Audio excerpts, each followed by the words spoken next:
नमस्कार, मैं हूं आपके साथ हर्षिता और आप देख रहे हैं स्टेट टुडे न्यूज। आइए शुरुआत करते हैं कुछ खास खबरों से।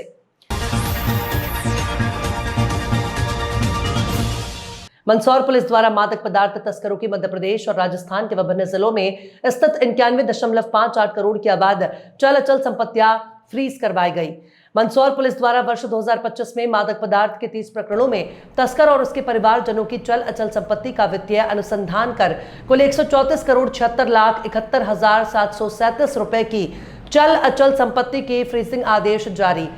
साथ ही सक्षम अधिकारी SAFEMA smugglers and foreign exchange manipulators forfeiture of property act 1976 द्वारा प्रकरणों की सुनवाई उपरांत कुल 26 प्रकरणों में से 91 करोड़ 58,52,374 रुपए की संपत्ति के फ्रीजिंग आदेश कंफर्म।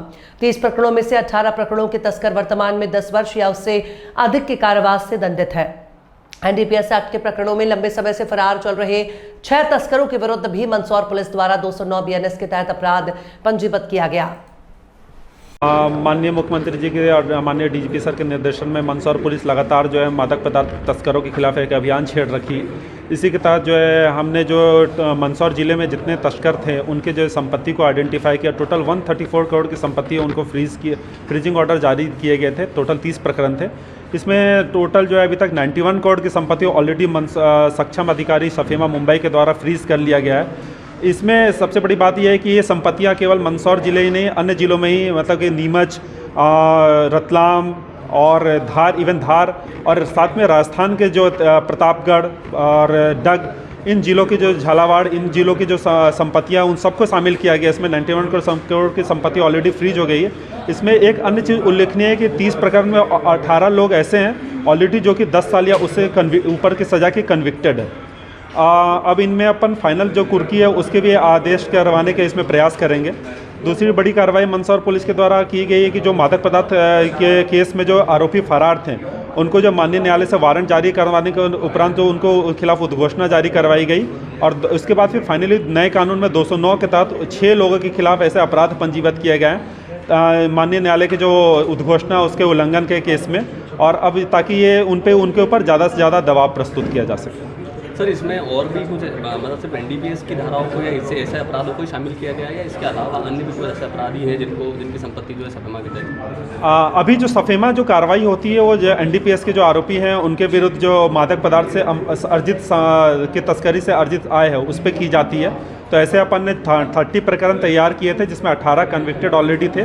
मंदसौर पुलिस की इसमें बड़ी उपलब्धि है कि 30 प्रकरण में 26 प्रकरण ऑलरेडी कन्विक्ट जो लोगों के थे उनको कंफर्म किया गया है और 4 प्रकरण लंबित है, यानी कि 100% अभी तक मंदसौर पुलिस का कार्रवाई में रहा है जो सक्षम अधिकारी सफेमा ने कंफर्म किया। पूरी 100% अभी तक की हमारी रिकॉर्ड रही है।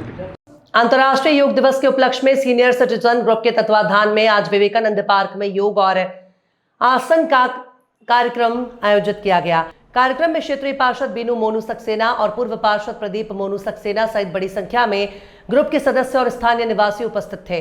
कार्यक्रम में सबसे पहले ग्रुप के संयोजक रमेश जोशी द्वारा योगासन के बारे में विस्तार से प्रकाश डाला और योग को दैनिक जीवन का एक भाग बनाने के लिए आह्वान किया। इसके बाद पूर्व पार्षद प्रदीप मोनू सक्सेना और बीनू मोनू सक्सेना द्वारा अपने विचार व्यक्त किए गए।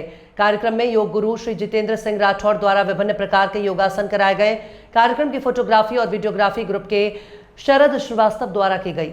अंत में श्री आर.एस. सक्सेना द्वारा सभी उपस्थित सदस्यों का आभार व्यक्त करते हुए कार्यक्रम का समापन किया गया।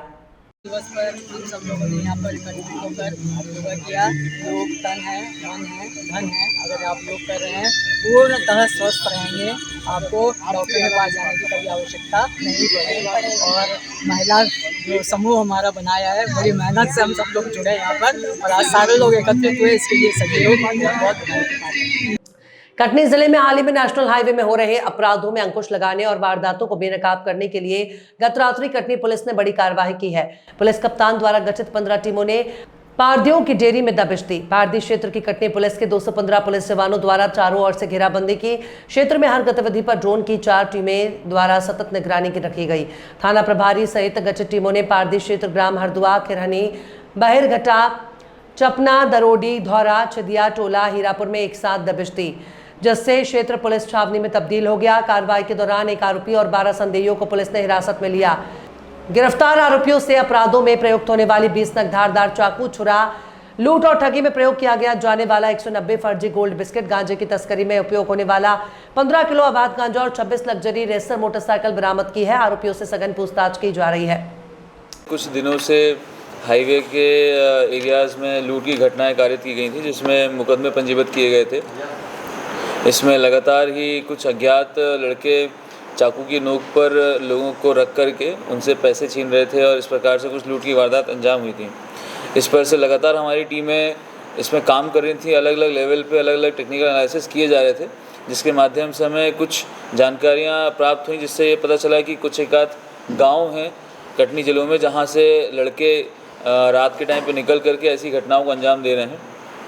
ऐसे सभी गांव को चिन्हित किया गया और वहाँ पर जो आरोपी सस्पेक्टेड हैं उन लोगों को चिन्हित किया गया। उसके पश्चात में कटनी पुलिस के द्वारा लगभग 200 से अधिक पुलिसकर्मियों की 15 टीमें तैयार करवाई गई थी और आज सुबह 4 बजे से लेकर के 5 बजे के बीच में इन सभी गांव जिनका नाम है हरदुआ, खिरनी, बरही घाट, चपना, दरोड़ी, धौरा, छिदिया टोला, हीरापुर, इन सभी गाँव में एक साथ दबिश दी गई और वहाँ पर घेराबंदी करके जितने भी सस्पेक्ट्स हमने आइडेंटिफाई किए थे उन सभी को पकड़ने का प्रयास किया गया, जिसमें कुछ सस्पेक्ट्स जो हैं हमारे संदेही हाथ में आए हैं और कुछ सस्पेक्ट्स भागने में सफल हुए हैं।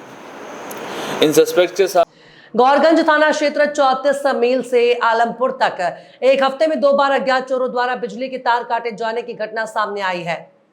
गौरगंज पुलिस की कार्यप्रणाली पर उठ रहे सवाल। आपको बता दें कि लगभग 25 से 30 खंभों से चोरों ने बिजली के खंभों से तार काटकर चोरी कर ली है, जिससे क्षेत्र में बिजली आपूर्ति बाधित हो गई है। इस घटना से बिजली विभाग को लाखों का नुकसान हुआ और स्थानीय लोगों को भी परेशानियों का सामना करना पड़ रहा है। गौरगंज में बिजली के तारों की चोरी की घटना कोई नई बात नहीं है। इस तरह की घटनाएं अक्सर होती रहती हैं, जहां अज्ञात चोर बिजली के खंभों से तार काट कर ले जाते हैं, लेकिन पुलिस इन चोरों का पता नहीं लगा पाती है।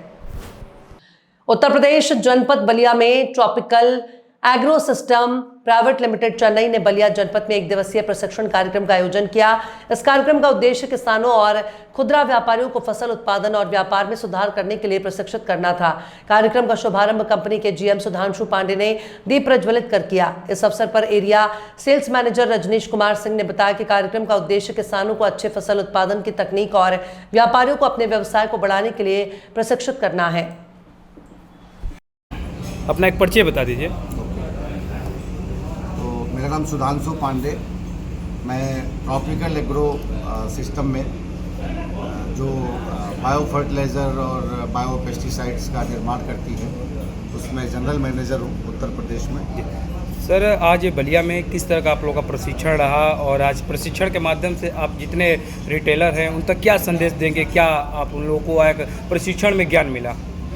देखिए, हम लोग बलिया में आज जो हमारे पेस्टिसाइड्स के जो रिटेलर्स हैं, जो विक्रेता हैं, उनको सबको हम लोग यहाँ पर इकट्ठा किए हैं और पर्पज़ हमारा ये है कि किसानों को कैसे सही चीज़ दी जाए। चूँकि ये लोग विक्रेता हैं तो इनका सीधा संपर्क किसानों से है, इसलिए हम लोग इनको अवेयर कर रहे हैं। ख़ासतौर पे आजकल फूड्स जो सेफ्टी है, फूड सिक्योरिटी है, वो एक बहुत बड़ा इशू है। फूड सेफ्टी से मेरा तात्पर्य यह है कि किसान जो अपने खेतों में पैदावार के लिए जो कीटनाशक या जो उर्वरक डालते हैं तो उनको संतुलित डालने के लिए उनको प्रेरित करना है। इस कारण से जो विक्रेता लोग हैं उनको हम लोग इस विषय में हम लोग उनको ट्रेनिंग दे रहे हैं कि कैसे संतुलित उर्वरक का प्रयोग करके किसान अच्छा पैदावार ले सकता है, कैसे संतुलित रसायनों का प्रयोग करके किसान एक सेफ फूड का या सेफ फसल प्रोड्यूस का उत्पादन कर सकता है, जिससे आम जनमानस को देश प्रदेश की खास खबरों में फिलहाल इतना ही। और भी खबरों के लिए आप देखते रहिए स्टेट टुडे न्यूज़।